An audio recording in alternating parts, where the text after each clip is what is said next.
Toujours la Web TV de la rencontre des entrepreneurs. Nous accueillons à présent Paul Marcon, bonjour. Bonjour. Chef cuisinier et bien sûr, vous le savez tous, lauréat du Bocuse d'Or 2025. Vous interveniez à l'instant sur la keynote d'inspiration Génération IA, Génération Audace, bâtir l'avenir, on va y revenir. Alors félicitations d'abord pour ce Bocuse d'Or. Alors justement, pour vous préparer pour cette compétition internationale, sur la meilleure façon de cuisiner votre plat, de vous préparer, est-ce qu'en amont vous avez fait appel à l'IA ? Alors on a fait effectivement des tests avec l'IA, notamment quand les sujets arrivent. Donc on a, nous, les sujets qui arrivent 4 mois et 2 mois avant, 2 sujets différents. Quand le sujet tombe, on a essayé de mettre le sujet dedans pour essayer de faire travailler l'ordinateur. La vérité, c'est qu'en cuisine, on reste quand même dans un métier créatif. Donc les choses qui sortent, alors autant sur des recettes très simples, l'IA peut arriver à faire souvent des photos de dressage qui sont quand même assez correctes. Dans le cadre d'un concours où il y a quand même une certaine créativité, ça a été un peu moins intéressant. Ça a pu l'être parfois sur donner une idée d'association de saveurs auquel on n'aurait peut-être pas forcément pensé, qu'on a pu essayer, garder par la suite ou non. Voilà, mais ça a pu nous arriver effectivement de les travailler. Ou alors après pour le côté logistique et organisationnel où là on a pu s'en servir pour optimiser le temps. Voilà. Le Bocuse d'Or, une préparation, vous l'avez dit, de longue. Oui. C'est quelque chose de fabuleux, j'imagine. Oui, c'est un aboutissement. Pour nous, c'est notre Coupe du Monde des cuisiniers. C'est le plus gros concours le plus reconnu. C'est une préparation très longue, quasiment 2 ans entre le début de la préparation de la finale nationale, la sélection, ensuite l'Europe et puis la finale mondiale. Donc c'est un vrai marathon, il faut à chaque fois se remettre en question, voir ce qui a marché, ce qui n'a pas marché, essayer de pallier à tout ça. Et puis toujours cette incertitude du concours. Moi, je disais souvent, on fait des choix à 3 mois de la finale, à 2 mois de la finale, on fait des choix dans nos essais, dans ce qu'on préfère. Finalement, la réponse de ces choix-là, on l'a que le jour J, la réelle réponse de la notation.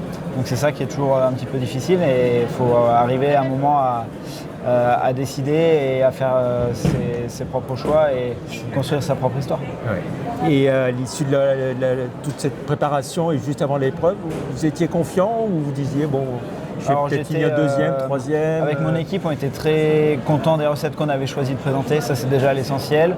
On était prêts à y aller, ça c'est bien aussi, des fois on est un peu pris par le temps. Là on était prêts et heureux, donc déjà c'était pas mal. Et après ça reste une finale mondiale, il y a 24 pays, certains pays sont là plus, sont déjà contents d'être en finale, donc c'est pas tout à fait pour la même finalité. Mais il y a quand même une grosse dizaine de pays qui peuvent se disputer le podium. Donc on ne peut jamais vraiment savoir. Moi j'ai pas voulu regarder, je passais le 2e jour de concours. La première journée j'ai pas voulu regarder ce qui s'est fait. Pour pas me faire d'espoir non plus, je me suis concentré sur ce que nous on avait à faire. Donc en partant de là, voilà, nous on était heureux de ce qu'on avait délivré. Et le résultat, c'est dans les notations. Alors l'après, une fois le résultat acquis, comment ça se passe toute l'année qui suit, j'ai envie de dire Maintenant c'est surtout des week-ends un peu plus chargés. Oui. Quand le restaurant est ouvert, j'essaie quand même de rester au maximum au restaurant, de prendre ma place dans l'équipe, dans la cuisine au fur et à mesure. Voilà, maintenant on a quand même quelques jours de fermeture et ils se remplissent assez rapidement avec les sollicitations.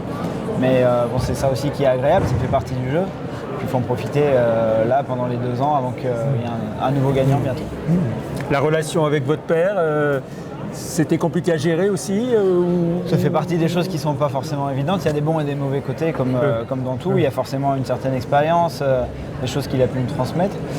Après, il y a toujours ce côté relation qui passe des fois un petit peu au-dessus de la relation professionnelle. Qui peut parfois être compliqué parce qu'il y a aussi beaucoup d'années d'écart et une vision des choses qui n'est pas la même. Lui a une vision du concours, moi j'en ai une autre. Et surtout j'avais envie de faire les choses à ma façon, donc parfois il a fallu le mettre un peu à l'écart. C'est pas forcément facile à entendre, pour lui je l'entends, c'est pas forcément facile à faire, pour moi non plus. Mais j'étais persuadé que c'était le seul moyen en tout cas de pouvoir avoir une préparation sereine et la plus dans l'air du temps possible. Alors, au jour le jour, est-ce que l'intelligence artificielle fait partie de votre quotidien maintenant ? Aujourd'hui, je pense qu'elle en fait partie sans vraiment s'en rendre compte finalement. Dans les outils qu'on a en cuisine, en salle, il y a plein de choses qui existent finalement. Jusqu'à il y a quelques années, on ne disait pas que c'est de l'intelligence artificielle, mais ça existait déjà. Maintenant, on va, je pense, commencer à essayer de se pencher un petit peu sur la question, à essayer de travailler un petit peu avec. C'est, comme je disais tout à l'heure, ça reste malgré tout un métier de création et un métier manuel. Donc on pourra, heureusement pour nous, pas nous remplacer comme ça. Mais si on peut se servir d'un outil pour être encore plus efficace. Voilà, c'est à vous de le maîtriser. C'est à nous d'en faire bon usage. Et de savoir où vous voulez aller. Alors, associer les mots intelligence artificielle, audace et avenir, pour vous, c'est une évidence? Oui, on peut les associer totalement.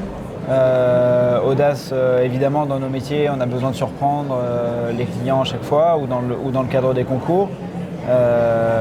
Et l'intelligence artificielle peut nous aider à ça. Voilà. Génération IA, génération audace, bâtir l'avenir. Qu'est-ce que vous avez dit qu'il faut retenir en synthèse de cette rencontre avec les jeunes là? Cette rencontre, finalement, il y avait plein de profils différents dans l'intervention, donc c'est aussi ce qui était intéressant. Il y avait beaucoup de sujets vraiment plus philosophiques. Moi, c'était plus une expérience, un parcours de compétiteur. L'idée, c'était plutôt de se donner les moyens de réaliser ses rêves. Moi, ça reste avant tout, cette compétition me fait rêver depuis que je suis enfant. Et je me suis donné les moyens, j'ai travaillé beaucoup, je me suis entouré des bonnes personnes aussi. J'ai construit tout ce projet au fur et à mesure des années. Se donner les moyens quand on a envie de quelque chose et puis se donner un maximum, pas avoir de regrets quand on fait les choses. On dit beaucoup que le secteur de la restauration a du mal à recruter, encore plus depuis le Covid. Oui. Est-ce que vous le confirmez et comment on peut remédier à ce problème? C'est vrai que c'est une grande difficulté. Nous, on a encore à peu près la chance d'être en 3 étoiles et d'avoir quand même au moins le nombre suffisant dans l'équipe. Maintenant, on voit avec les confrères un peu partout, même nous dans nos autres restaurants où c'est un peu plus compliqué. Comment remédier à ça? Je pense qu'il faut qu'on avance dans la profession. Je disais sur scène tout à l'heure, effectivement, il y a encore 20 ans, 30 ans, cette image très hiérarchisée, très à la dure de la gestion dans la cuisine. Aujourd'hui, moi, j'ai jamais eu envie de travailler comme ça et je pense ne pas travailler comme ça. Et plus les générations arrivent et moins on peut travailler comme ça, elles ne l'acceptent plus. Ce qui est bien dans un sens, qui à mon avis ne doit pas tomber dans l'extrême de perdre le côté rigueur, recherche de l'excellence qu'il faut quand même garder.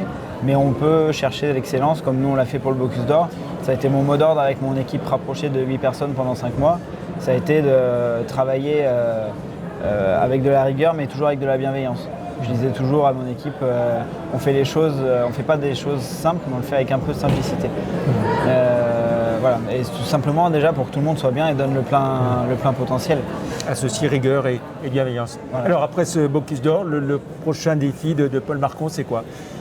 Le prochain défi, c'est continuer à revenir dans l'entreprise comme je l'ai déjà fait.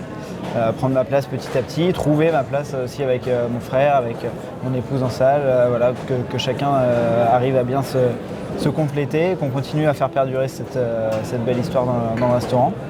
Et puis plus personnellement, en termes de concours, il ne va pas en rester beaucoup après le Bocuse d'Or. Il y a le meilleur ouvrier de France qui se profile l'année prochaine.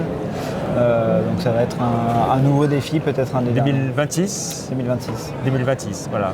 Le prochain objectif de Paul Marcon? C'est en cours. Voilà. Et peut-être d'ouvrir d'autres restaurants Non, c'est pas trop notre... on a plusieurs établissements, mais tout dans le même village. Oui. Ce qui permet quand même de contrôler, d'avoir un regard sur tout.